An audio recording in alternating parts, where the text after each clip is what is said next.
Welcome back to the SportsMax Zone. The UEFA Champions League continues on Tuesday with 2 second-leg matches in the quarterfinal round on SportsMax. But the fixture list shows Bayern and Villareal, Real Madrid and Chelsea, Atletico Madrid against Man City, Liverpool against Benfica. Of course, the teams named first will be playing at home in these second-leg games. At the Santiago Bernabeu, hosts Real Madrid take a 3-1 lead into their clash with Chelsea.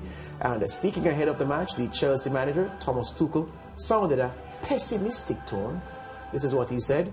It is one of the biggest challenges to perform away at the Bernabeu. It is even more difficult if you have to earn a certain result. If you need to win with a minimum of 2 goals or better, or maybe a 3-goal difference. That makes it almost impossible and very, very difficult, but still, it is worth trying. Our football expert Brent joins us to preview the match.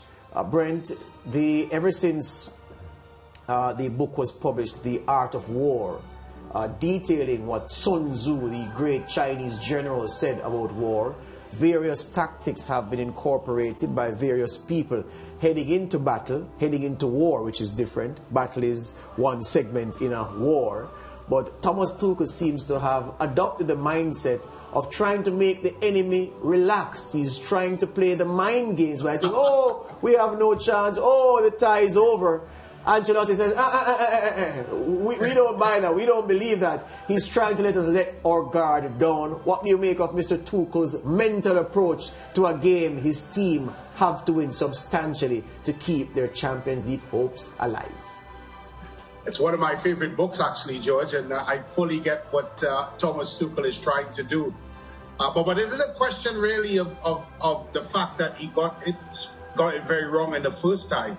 Maybe it's a situation where he would have felt that the arrogance that I felt that Chelsea would have shown to that particular fixture came back to bite them.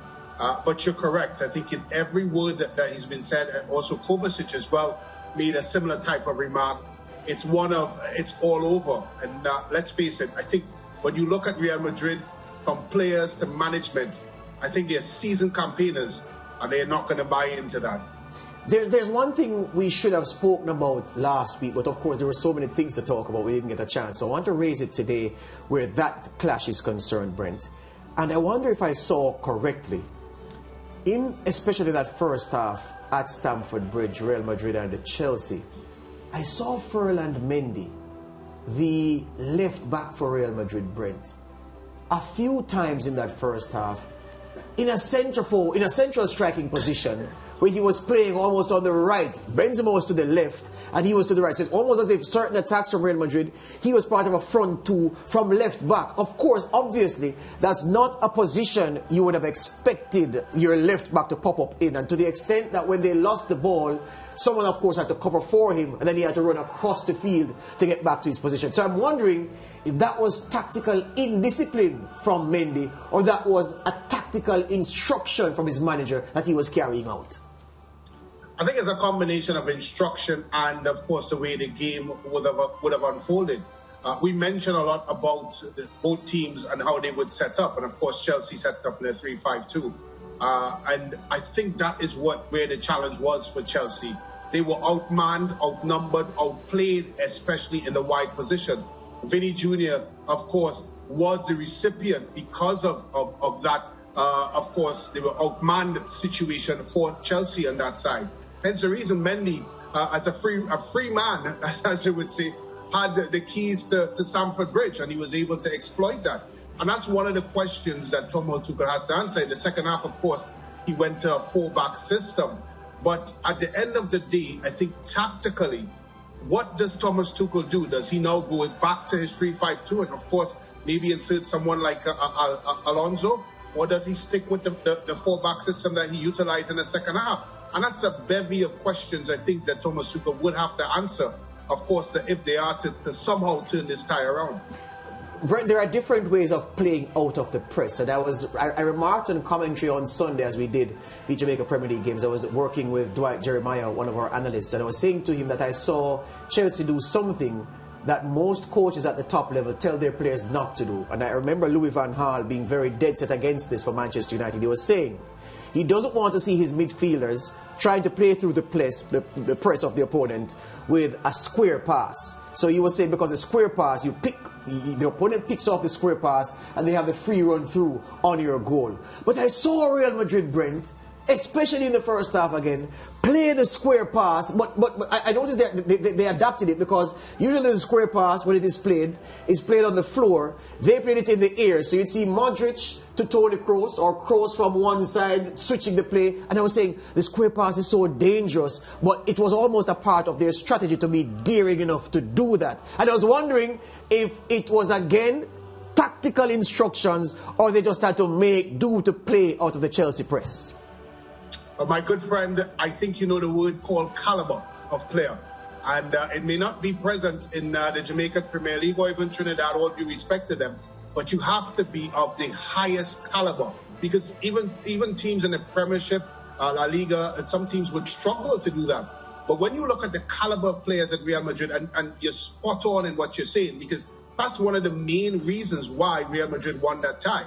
They were able to break Chelsea's press. And the effort, of course, the type of work rate that Chelsea put in to try to, of course, pressure Real Madrid from playing out to the back. And they made it seem like it was, of course, the SportsMax team playing up at Football Factory. Yeah. It was easy. They played out the back. It was something that they were able to capitalize it. And again, my friend, that is something that Thomas Tuchel is going to have to think about. Are you going to try to press Real Madrid at the Santiago Bernabeu the way that he did at Stamford Bridge? It didn't work, certainly, at Stamford Bridge. And I can tell you what, if Real Madrid is up for it, it certainly is not going to work in the Bernabeu. Yeah, and Brent, seeing that we're giving Chelsea a lot of time and a lot of love, I think it's time to give Real Madrid some love. Do you expect them to make any changes? You know, I tend to believe that you don't change a winning team. What are we going to see from Real Madrid when they suit up against Chelsea? I think you would see exactly what you saw at Stamford Bridge. Of course, it must be noted that Modric was rested on the weekend, so he'd be, of course, fully ready to participate in this game. And a lot of what Real Madrid did that was successful laid squarely down in the middle of the park. And you know what's amazing about it, Mariah? There was so much conversation about how old this midfield is, how legless they are, how they don't have, of course, the same type of tempo to match with the likes of Kante and Kovacic and etc. And would they be able to of course, chase down the likes of Mason Mount and Pulisic?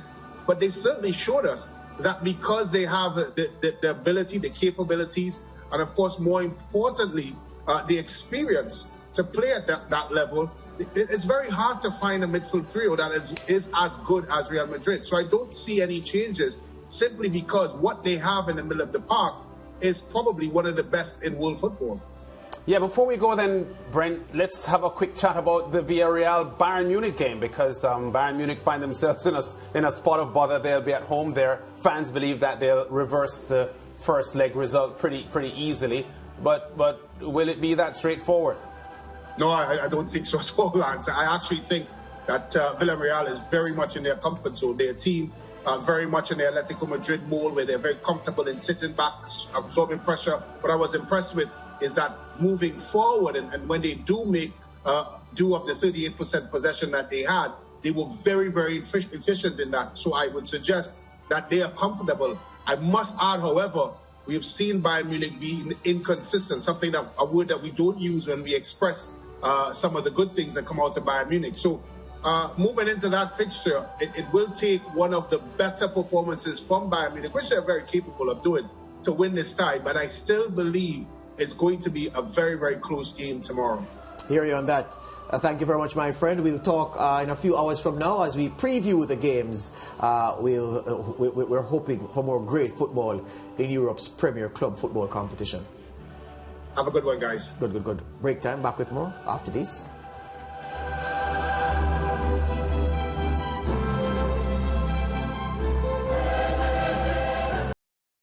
Thank you for watching SportsMax on YouTube. Don't forget to like, share, subscribe, and click the notification bell to stay informed.